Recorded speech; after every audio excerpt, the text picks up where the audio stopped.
The American midterms produced a disappointing result for the Republicans as the anticipated red wave failed to materialize.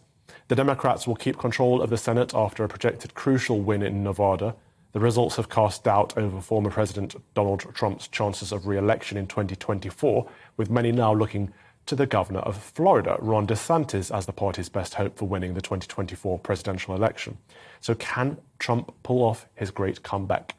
With me now is the founder and editor of Compact Magazine, Sohrab Ahmari. Sohrab, I've been an admirer of yours for a long time. Your book, From Fire by Water, on your conversion to the Catholic faith was fantastic. So first of all, thank you for that, and thank you for joining me today. Could you start us off by telling us the latest results from the US midterms? Thanks for having me, Calvin. And I also likewise have admired you from afar and look forward to meeting you in person one day. More bad news coming in for the Republicans. The upshot is basically that on the House, the lower chamber of Congress, they'll maybe barely hold on to or win a majority.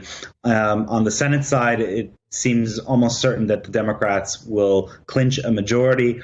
Arizona and Nevada, which were two very closely watched races, fell into the Democrats' hands with disappointing results for the GOP. So, as you said, what was touted as a coming red wave turned out to be a red fizzle, or like a tiny bit of water.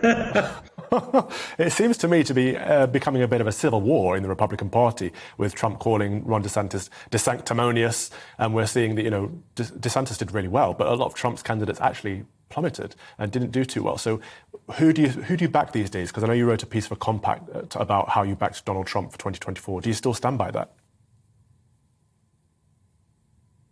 Well, I still stand by Trump insofar as he represents what I think was the populist strain in the Republican Party that arose in 2015-16 and represented a wider transatlantic movement. Similar movement was Brexit. All of these essentially questioning the neoliberal economic consensus, free trade, the loss of manufacturing, the heartlands of the West, the sort of disempowerment of labor unions and workers and low wages. That's what Trump was responding to, and it's what Brexit was kind of attempting to address as well. So insofar as that goes, I worry that what comes next after Trump will not be that kind of right-wing populism, if you will. It'll be a return to the pre-Trump model, which was essentially like low taxes, pro-business policy. The problem with that is that that doesn't motivate enough Americans. It certainly doesn't motivate the working class base of the Republican Party anymore. And I'd argue it doesn't motivate the working class base of the Tories in Britain either, insofar as they have one.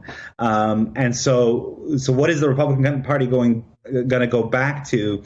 I worry it's going to be a kind of, again, that same old, free trade, low tax, anti-worker agenda, but covered over with this sort of culture war rhetoric.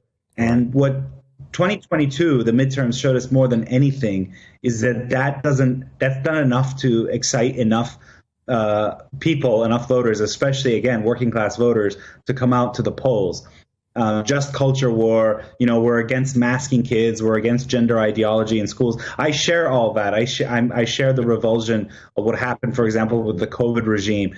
But the formula that was tried in this election was, we're just going to talk about that stuff without offering a broader economic vision for the country. And that did not, as I said, it did not motivate people to come out, whereas the Democrats, they know how to reward their various constituencies, for example, younger people with student loan forgiveness and so forth, and they did much better. Sohrab, I haven't got much time, so it's going to have to be a yes or no answer, but do you think Ron DeSantis and Donald Trump could work together on the campaign? Possibly. That's a very hard answer. Possibly. Thank you so much for your time. I could talk to you all day, but I'm out of time, so thank you so much, Sohrab Ahmari, for that analysis on the US.